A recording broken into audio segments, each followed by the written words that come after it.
Hello, ladies and gentlemen. This is your girl Mitzi, and this is Mitzi. Let's think about it. Today, we are thinking about the reality of racism. Yes, ladies and gentlemen, this is the reality. You know, we got to think about this. It's something that's going on, even if you think it's not. Let's be honest. You know, there's no cover coding this, and that's the reason why we had to talk about this.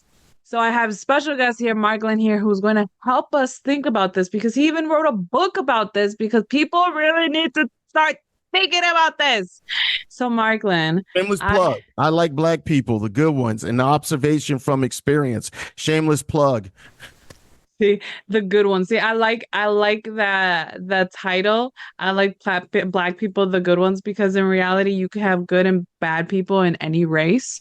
In my opinion, it's just the bad people are they make it bad for others. Well, it's funny. I was just having a conversation about this. Somebody was offended by the title because they didn't understand what the title meant. That is one of the good ones is what they used to say about Black people to Black people. I like you. You're one of the good ones. And it became so normal. And it was funny. When I boosted this on Facebook, the first time I boosted it on Facebook, it was funny how many white people took offense to it. And they're like, there's good and bad in every. They didn't read what the book was about. Excuse me. They didn't read what the book was about. They didn't take the time to ask questions. They just said, there's good people and bad people in every color. Sounds like a book about racism or perpetuating racism.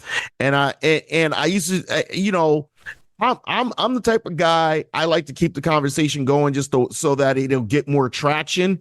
So I'll say whatever I got to say just to watch the people go back and forth and banter. And it was amazing how somebody said, as a comic, you need to learn. They were telling me how I should be because I do stand-up comedy. And I'm like, if you know anything about comics have multiple personalities. We have a very serious side. We have a very comical side. When I'm on stage telling jokes, I'm on stage telling jokes. When I'm talking about racism, there might be a little bit of comical pieces to it, but it's not comical. It's a real thing. Yeah. Go ahead. I'm sorry.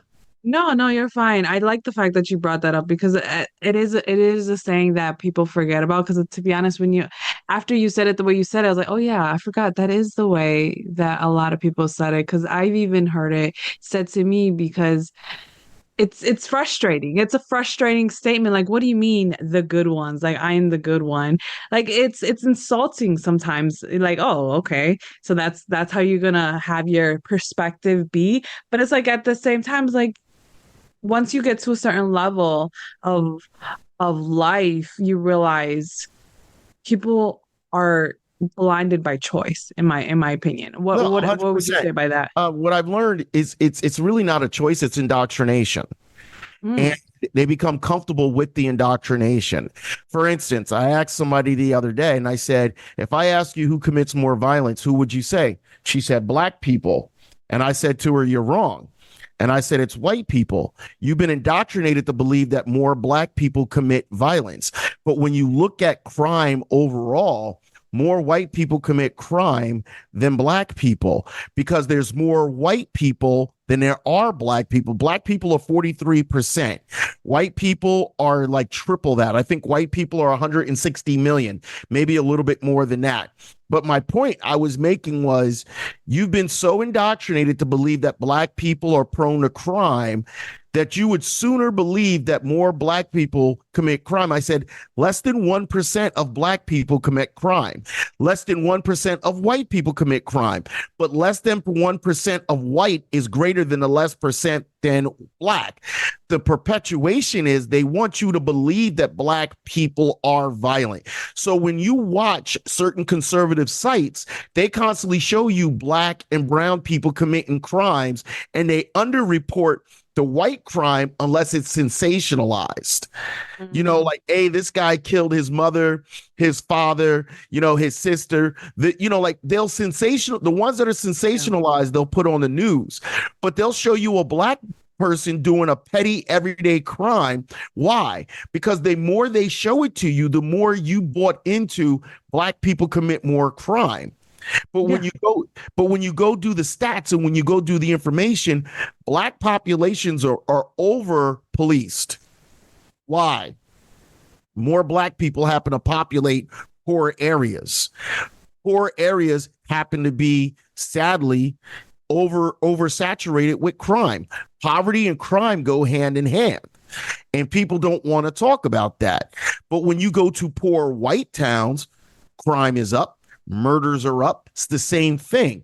But they don't ever want to report it because they don't want to report that white people are prone to crime the same way black people are. Crime is not a color thing. Crime is a person thing. It is Yeah. about you needing things and not able to get it and not knowing how to do it. It's a rage of passion because I was passionate in the moment. Yeah, and just even circumstances, because sometimes your circumstances can lead you to do crimes that you wouldn't initially do.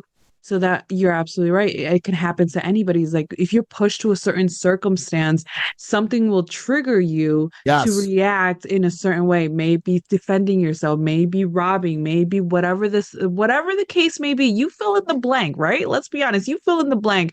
If it comes down to it, if you can fill in the blank and you can do the act, you can do the act no matter what color shade you want to be or you want to claim. But it goes back to what it wants to glorify. Because if they can warn you to pay attention to those, they will distract you from all the other things that they're doing on the side or all the other things that they're 100%. capable of doing. But they don't want you to have that focus on them because why? Why Well, don't here, you want to? well, here's something that people don't realize. Everybody talks about the crime at the border, the drugs at the border, human trafficking at the border. Have you noticed they never talk about the crime at the Canadian border? No, Do you know they that they never. commit just as much, if not worse, crime on the Canadian border? They don't talk about it because Canada is considered a white nation. They don't want to put that type of stigma on a white nation, but they have no problem putting that stigma on a Spanish, aka brown nation, blaming the brown people coming across the border. They have drug busts across the Canadian border every day that a friend of mine told me about. Yeah, Every day. Some of the biggest drug busts ever. They don't discuss it. They don't talk about the drugs that they find coming in on the ports. They want to demonize the brown people. So they associate all the bad with brown people because it's yeah. easier. It's an easier hit because you've already purchased that belief. Exactly. And then you claim that prejudice, you claim that discrimination, and then you allow that to be part of your identity. So when you go out into the world, what are you doing? You are automatically discriminating. You are automatically perceiving and assuming and then saying, "Well, I have facts to back it up." In reality, you don't have facts. You don't have facts and you barely have experience because if you allow yourself to experience life, you'll realize that you know what, color people aren't that bad. Color people are just living life the same as you and as 100%. anybody else. You know what I mean? I grew up I grew up in a white town. The majority of my town is white people, and I was one of the good ones at for a while. I was one of the goofballs, like, oh, he's goofy, he's aloof, he's loud, whatever, whatever. And the second I started talking about racism, I became the racist. I became a race baiter because unfortunately, white people, even the ones that say that they have black friends or I'm married to a black woman or whatever, they think that they know more about racism than black people that experience it, than Spanish people that experience it. And the problem with America is even Indian people that come to this country will hate black people worse than the white people to say, look, we hate them worse than you. We're part of you. Look at Vivek Ramamsi or whatever his name was.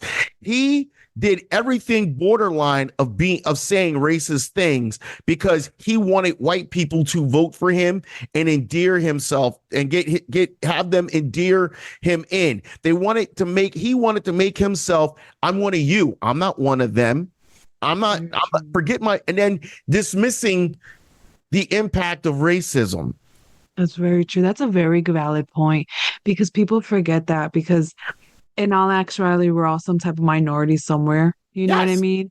And people forget that. So when you gang up on one specific race, what's the point of that? Why would you want favor on for white people to accept you versus the other race to accept you. And I've seen it in my own my grandmother did the same thing. She was so racist to anyone, anything shade less, because she was a light-skinned Puerto Rican, really, like she could pull off white until you spoke to her, and then she spoke only Spanish, but she was so racist against anybody that was dark. So she was racist against me, my sister, her, like any type of black person that came by. And it was so frustrating to me because it's like, how are you going to discriminate me just because I'm darker skinned than The you? worst, Or, the worst is Cubans. Cubans are very, white and black. And you could go to a Cuban family gathering and you'll see the dark skinned Cubans on same last name, dark skinned Cubans on one side of the family, on one side of the backyard, and you'll see the pale skins on another side. We're yeah, all family, but we don't kind of mix and mingle, but so much. What I call it exactly. is unfortunate. It's not unfortunate. White skin has recently of the years, been the skin that you need in order to get by in society.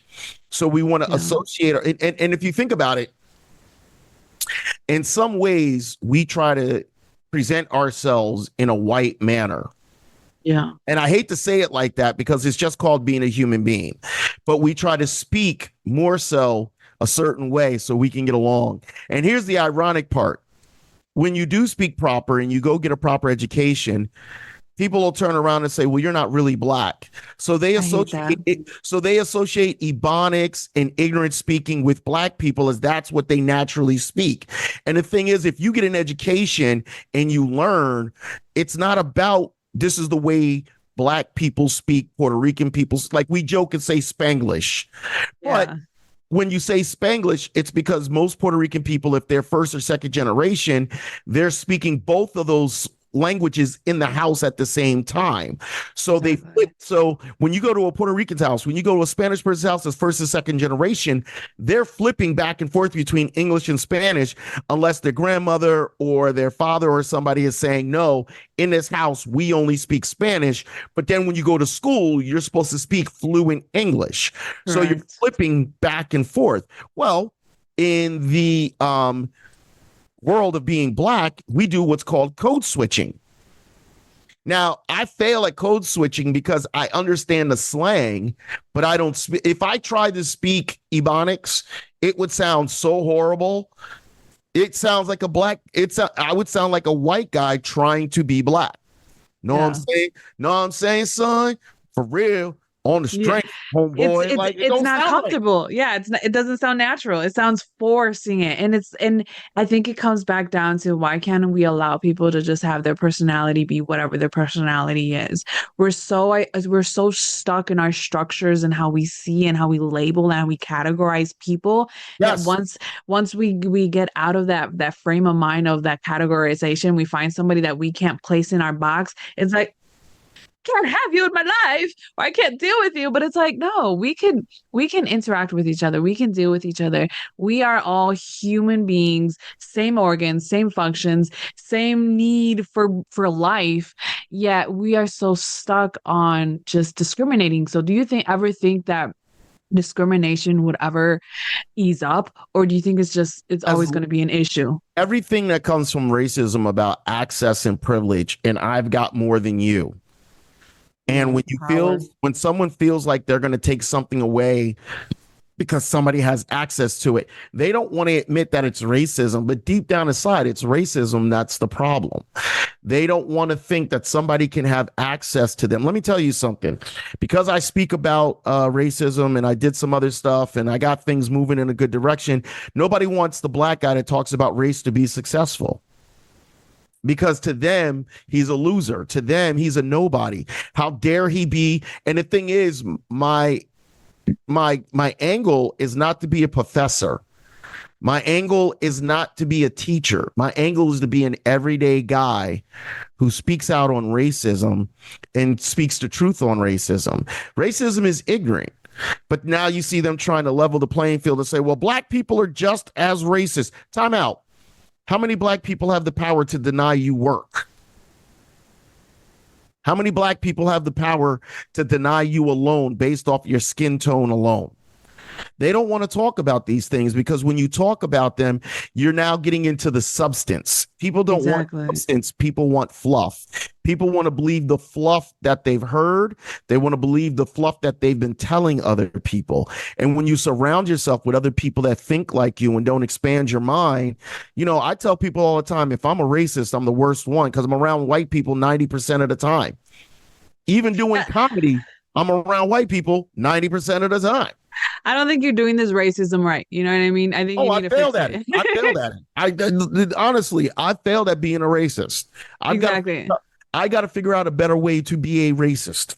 Right. Apparently so. Maybe you should be taking notes from them because apparently you're doing it all wrong, even though you're just trying to speak knowledge, speak facts, speak reality of the Well, situation. No more blinders, no more selective vision because so many people out there are just trying to see what they want to see. And like you said earlier, oh, but just because I'm married into a diverse or an ethnic different culture, different race, if you're married to black, whatever it is, they feel like, oh yeah, they have that upper understanding. But in reality, it's like it's so much more than that. Because like you said just recently, it happens continuously. Someone gets their house appraised, and as soon as they found out they're black, what happens to the house? It goes down thousands of dollars. and people don't want to discuss that.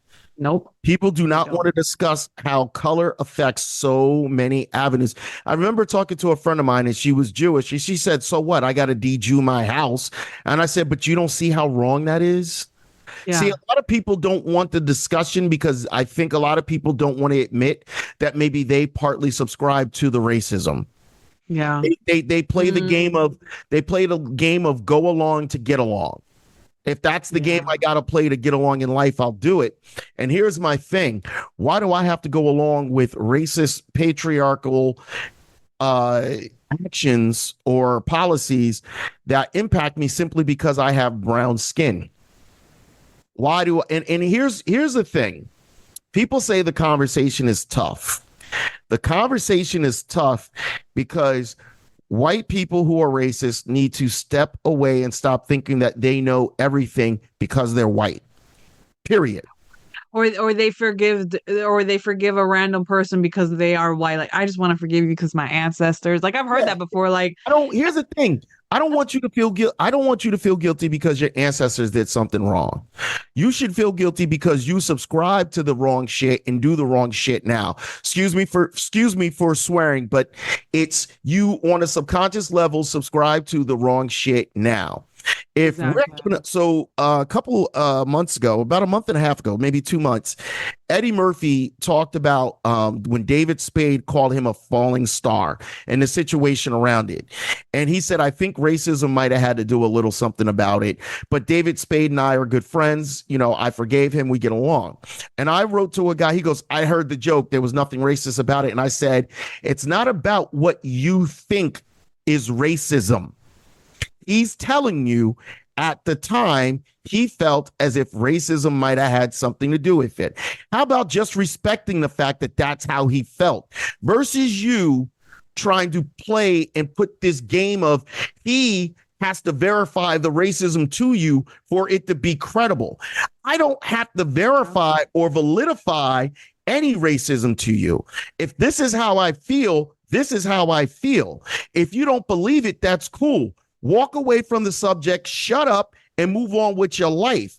But don't sit here and get in an argument with me about how I feel about something, because when they tell you my feelings are invalid, they're telling you I'm inhuman and you're not, and you can tell me how I should feel versus allowing me to feel how I feel. And when you look at the world around us, this is what's going on with one of our political parties. They're basically saying, this is what we think, this is how we view, and we don't care if this is how you feel. So in a Trump world, it's fuck your feelings, vote Trump. But isn't your feelings involved with it when you say fuck your feelings? Isn't your feelings involved with it when you're telling someone that you love this man so much that you'll believe anything he says?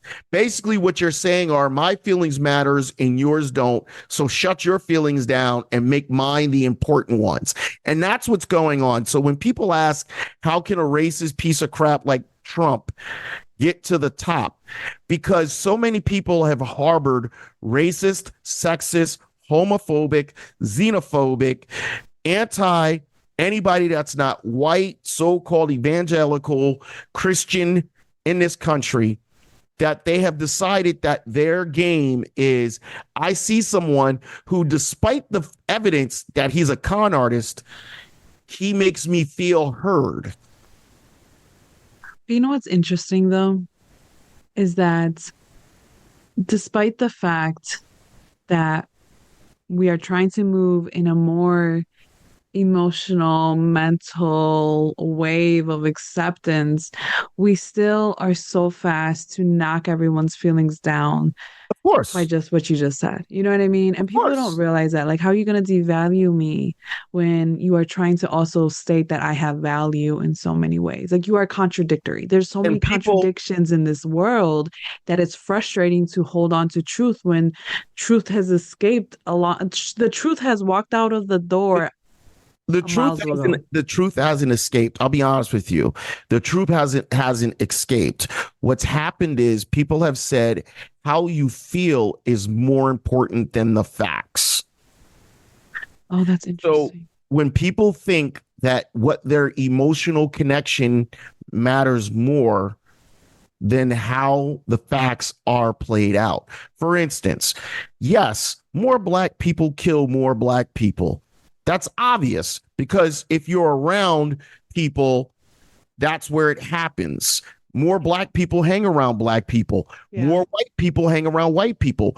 86% of white people kill white people, but you Hmm. don't hear them talk about white on white crime. No. Most Puerto Ricans kill other Puerto Ricans. Why? Because Puerto Ricans are around other Puerto Ricans more often. But we don't talk about Puerto Rican on Puerto Rican crime. More Hmm. Asians kill other Asians. Why? Because most Asians are around other Asians. But we don't talk about Asian on Asian crime. The problem is that they talk about black on black crime because they want to consistently make black people as a level B and or level 2 player in the game. They don't want to admit that black people have been on the receiving end of bad treatment physically, verbally, mentally, and politically.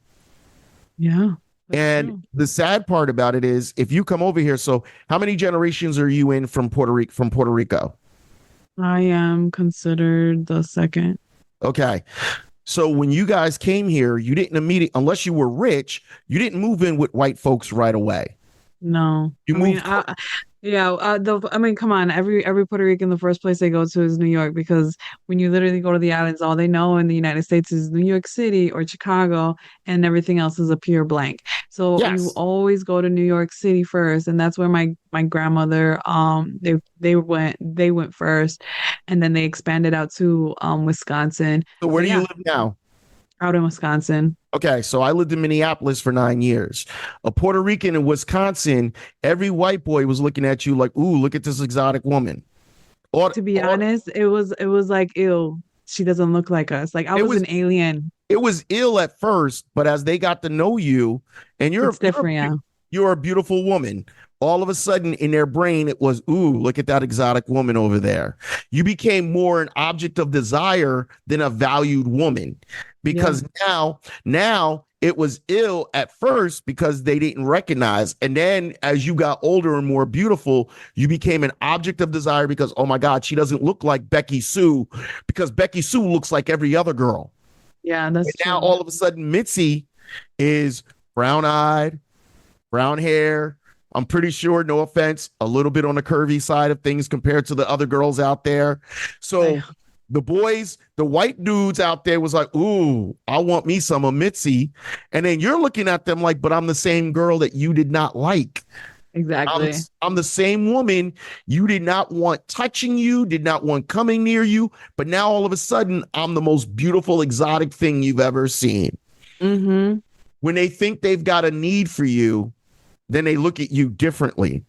That's But very when they true. have no need for you, so like if you basically never blossomed. If you were still the new Ugly girl, duckling, whatever, yeah.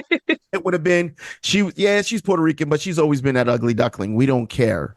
Yeah. When they see you and they need you for something, they'll use you for something because they don't want to admit that they really don't respect you. And of course, there's people that are an exception.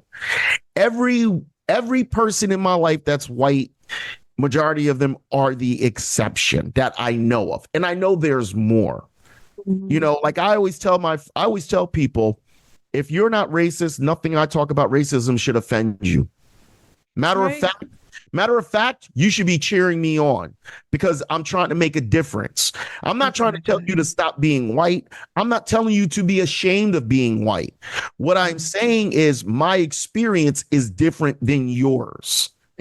That's the reason why I loved your book, because in the very beginning, when I was reading it, I had to write down this quote because I loved it. It was so ingrained that they did not even know it was racism. Because right there, if you are against what you're trying to just do, then you're automatically in that category of just racism, because you're not trying to promote racism as if it's a good thing, as if like, oh, people should do just be racist. Like, no, that's not your point. The point is just to open your eyes and just realize, like, this is my experience, this is my perspective, this is what I've seen, heard, visualized it, and embodied in so many ways and more.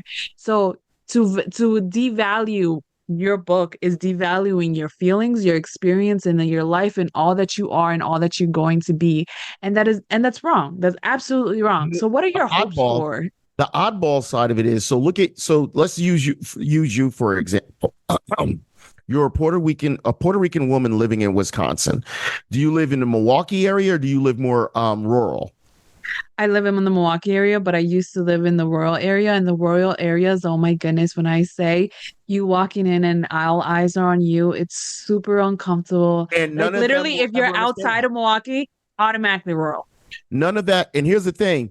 Nobody will understand walking into an all white room and because you look different, you change the dynamic of that room. You're a Puerto Rican woman.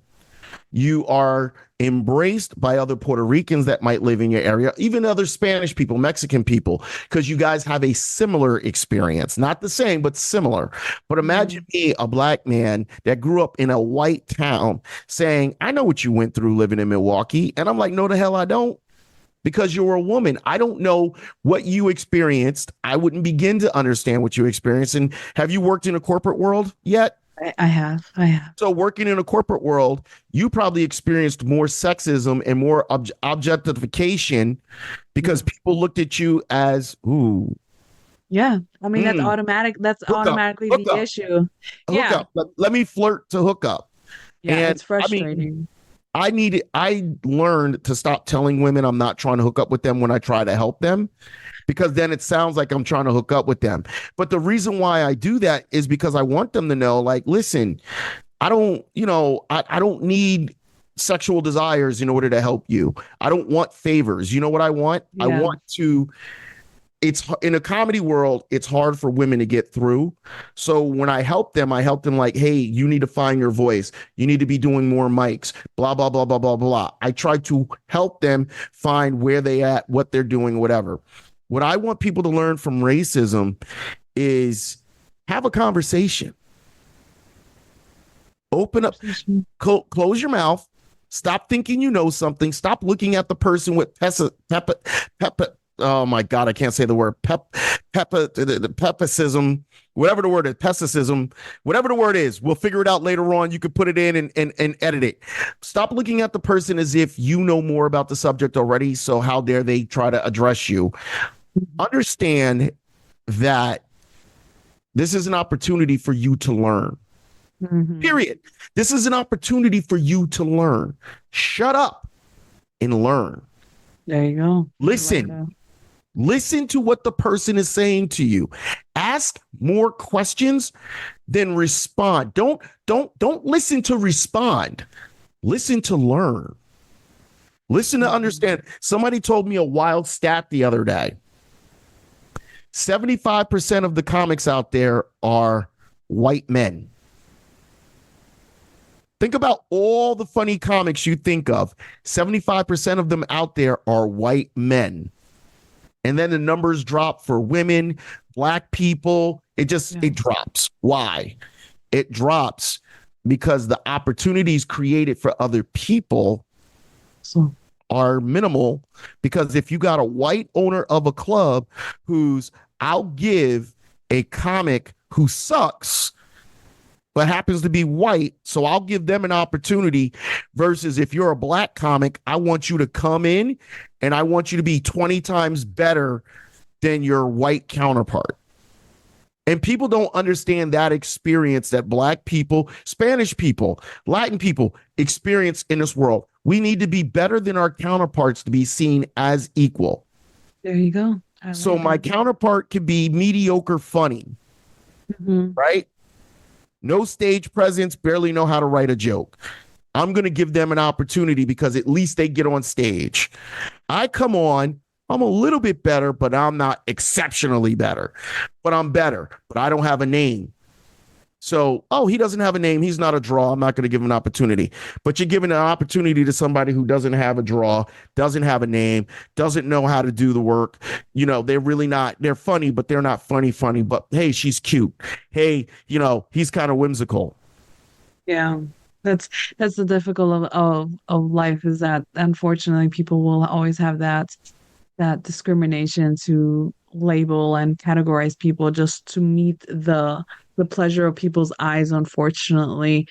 Oh man, this is a really good conversation. If anybody who's listening who would like to know more, would like to access to Marklyn's book, go check him out. I have his website on my website. Go check it's under his lovely photo. Just right there. Just click right there.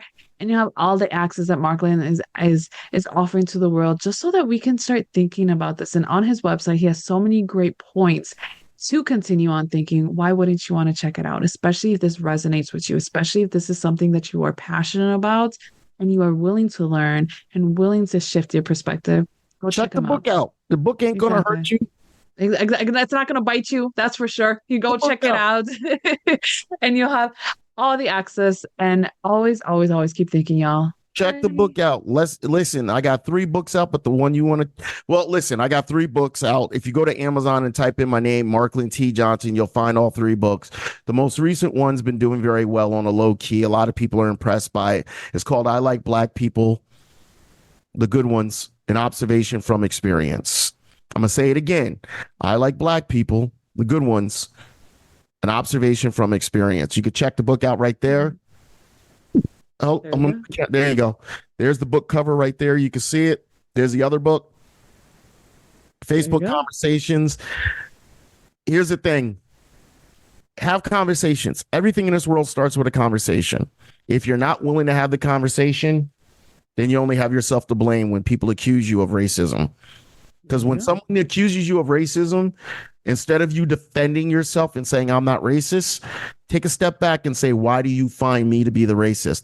And I discovered the reason why people found me to be the racist was because I could call it out in 2 seconds. And because they're inexperienced, they didn't want to think that anything was.